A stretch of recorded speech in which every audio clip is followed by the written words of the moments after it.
നമസ്കാരം, അമൃതാണ്. Michael, what a movie. ഞാൻ പലപ്പോഴും ഇങ്ങനെ ചിന്തിച്ചായിരുന്നു, എന്തുകൊണ്ട് ഈ സിനിമയെ MJ എന്നോ അല്ലെങ്കിൽ മൈക്കിൾ ജാക്സൺ എന്നോ നെയിം ചെയ്യാതിരുന്നതെന്ന്. അതെന്താണ് അതിൻ്റെ പിന്നിലുള്ള റീസൺ എന്നുള്ളത് ഈ സിനിമയ്ക്കകത്ത് ഡിസ്കസ് ചെയ്യുന്നുണ്ട്. ഇത് അദ്ദേഹത്തിൻ്റെ ഏർലി ചൈൽഡ്ഹുഡ് ഡേയ്സിൽ തുടർന്ന് അദ്ദേഹത്തിൻ്റെ ആ ഒരു അഡൾട്ട് ഏജ്, ആ ഒരു ഭാഗങ്ങളൊക്കെ വരുന്ന ഒരു സിനിമയാണ്. എന്നാൽ ഇതൊരു കംപ്ലീറ്റ് സിനിമയാണോ എന്ന് ചോദിച്ചു കഴിഞ്ഞാൽ ചിലപ്പോൾ ഇത് കണ്ടിന്യൂ ചെയ്യുമെന്നുള്ള രീതിയിലാണ് അവരിത് കൊണ്ടുവന്ന് കൺക്ലൂഡ് ചെയ്തിരിക്കുന്നത്. മീൻസ് അദ്ദേഹത്തിൻ്റെ ആ കഥ തീരുന്നില്ല, ഇനിയും അങ്ങോട്ട് തുടർന്നത് സിനിമയാകാൻ സാധ്യതയുണ്ടെന്നുള്ളൊരു കൺക്ലൂഷനാണ് ഇതിനകത്ത് തന്നിരിക്കുന്നത്.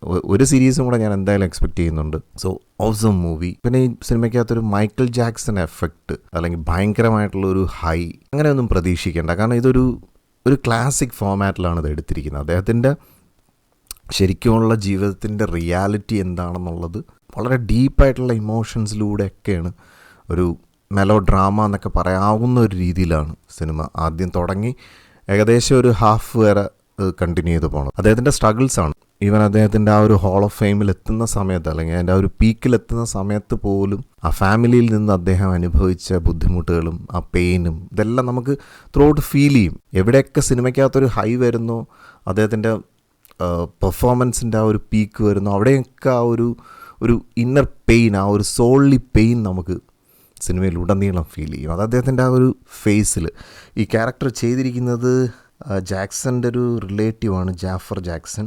പിന്നെ ഇതിനകത്ത് നമ്മുടെ ടോപ്പ് ഗണ്ണിലുള്ള ഒരു ആക്ടർ ഉണ്ടല്ലോ, മൈൽസ് ടെല്ലർ, അദ്ദേഹത്തിനൊരു ഗംഭീരമായിട്ടുള്ളൊരു ക്യാരക്ടർ ഇതിനകത്ത് ചെയ്തിട്ടുണ്ട്. പിന്നെ ഓവറോൾ ഇതിനകത്തുള്ള എല്ലാ കഥാപാത്രങ്ങളും ഗംഭീരമായിട്ട് അവരവരുടെ പാർട്ട് ചെയ്തിട്ടുണ്ട്. പിന്നെ അദ്ദേഹത്തിൻ്റെ ജീവിതത്തിലെ പല യാഥാർത്ഥ്യങ്ങൾ, അതായത് അദ്ദേഹത്തിൻ്റെ ചൈൽഡ്ഹുഡിലുണ്ടാകുന്ന കുഞ്ഞു കുഞ്ഞു ആ ട്രോമയിൽ തുടങ്ങി അദ്ദേഹം ഒരു ഐസൊലേറ്റഡ് ആയിട്ടുള്ള ഒരു ചൈൽഡാണ്. മീൻസ് എല്ലാ ബ്രദേഴ്സിൻ്റെ കൂടെ ഒരു വലിയ ഫാമിലിയിലാണ് അവർ ഗ്രൂപ്പായിട്ട് മ്യൂസിക് ബാൻഡ് ഇതൊക്കെ ഉള്ളതാണെങ്കിൽ പോലും അദ്ദേഹത്തിൻ്റേതായിട്ടുള്ളൊരു കുഞ്ഞു ലോകം, അതൊരു കുട്ടിക്കാലത്തായിരുന്നാൽ പോലും ഒരു കുഞ്ഞു ലോകം ബിൽഡപ്പ് ചെയ്തിട്ട് അതിലാണ് അദ്ദേഹം ജീവിക്കുന്നത്. അപ്പോൾ അതുകൊണ്ടാണ് ഇദ്ദേഹത്തിൻ്റെ ലൈഫിൽ അത് വെച്ചിട്ടാണ് ഇദ്ദേഹത്തിന് കുറേ അലിഗേഷൻസും ഒക്കെ വന്നത്. ശരിക്കും അദ്ദേഹം വളരെ കുഞ്ഞായിട്ട് ജീവിക്കാൻ ആഗ്രഹിച്ച ഒരു മനുഷ്യനായിരുന്നിരിക്കണം. കാരണം ഞാൻ ഇദ്ദേഹത്തിൻ്റെ അവസാനത്തെ ട്രാജഡി, അതായത് ഈ great powers has great responsibilities എന്ന് നമ്മൾ മൂവിയിൽ പറയുന്ന കണക്ക്, ഇദ്ദേഹത്തിൻ്റെ ഈ ഒരു ആളുകളെ സംഗീതത്തിലൂടെ കയ്യിലെടുക്കാനുള്ള ആ ഒരു കഴിവിലൂടെ അദ്ദേഹം സോങ്സിലൂടെ ഒരു റെവല്യൂഷൻ തന്നെ കൊണ്ടുവരാൻ ശ്രമിച്ചു. അപ്പോൾ അങ്ങനെ വരുമ്പോഴത്തേക്ക് രാജ്യത്തിൻ്റെ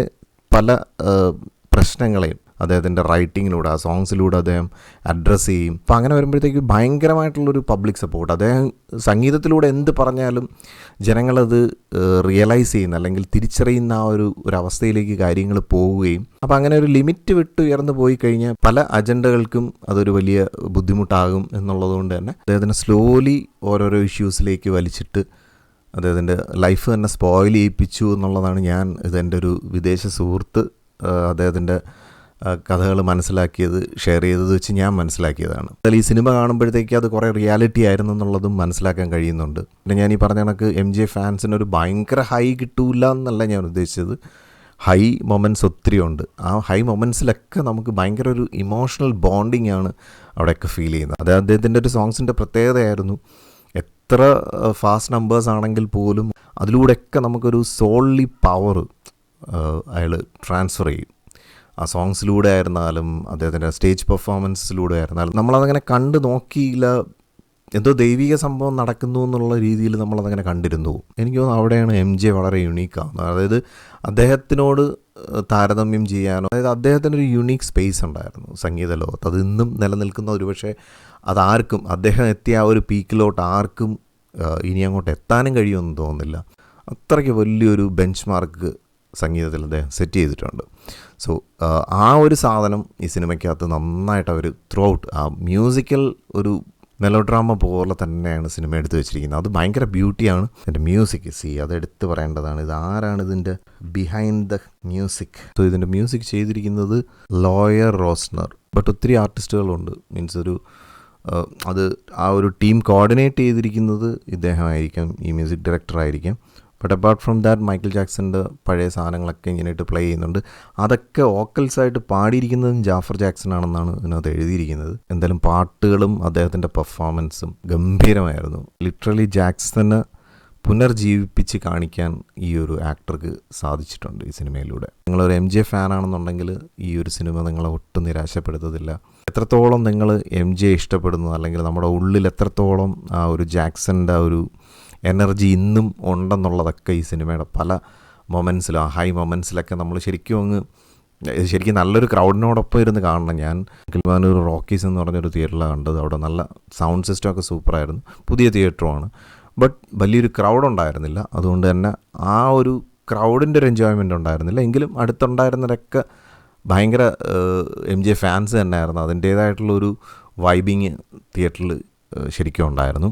പിന്നെ ലാസ്റ്റിൽ കുറച്ച് ഈ ഫാമിലി ആയിട്ടുള്ള ഒരു ടൂറ്, അങ്ങനെ അത് കുറച്ചൊന്നും അങ്ങോട്ട് നീണ്ടു പോകുന്ന പോലെ തോന്നുന്ന സമയത്ത് ആ ഒരു കൺസേർട്ട് തന്നെ അദ്ദേഹം അവസാനം കുറച്ച് ലൈൻസ് പറയുമ്പോൾ നമുക്ക് മനസ്സിലാവും എന്തുകൊണ്ടാണ് ആ ഒരു പോർഷൻ കുറച്ചൊന്ന് വലിച്ച് നീട്ടിയെന്നുള്ളത്. പക്ഷേ അത് കഴിഞ്ഞിട്ട് ഈ സിനിമയുടെ തുടക്കത്തിൽ കാണിച്ച സീനാണ് എൻഡിൽ വരുന്നത്, ടെയിൽ എൻഡിൽ വരുന്നത്. അപ്പോൾ അവിടെ പിന്നെ അങ്ങോട്ട് അങ്ങ് പീക്ക് എലിവേഷനിലോട്ട് അങ്ങ് പോയാണ്. സോ നിങ്ങളൊരു 80s 90s കിഡൊക്കെ ആണെന്നുണ്ടെങ്കിൽ അങ്ങ് എലിവേറ്റഡ് ആവും തിയേറ്ററിനകത്തിരുന്ന്. അത്രയ്ക്ക് ഗൂസ് ബംസും വേറൊരു ലെവലിലാണ് ഫൈനൽ ടെയിൽ എൻഡ് ചെയ്ത് വെച്ചിരിക്കുന്നത്. ഗംഭീര പരിപാടിയാണ്. എന്തായാലും നല്ല ഡോൾബി അറ്റ്മോസ് സൗണ്ടുള്ള തിയേറ്ററിൽ പോയി ഈ സിനിമ വാച്ച് ചെയ്യാൻ ശ്രമിക്കുക.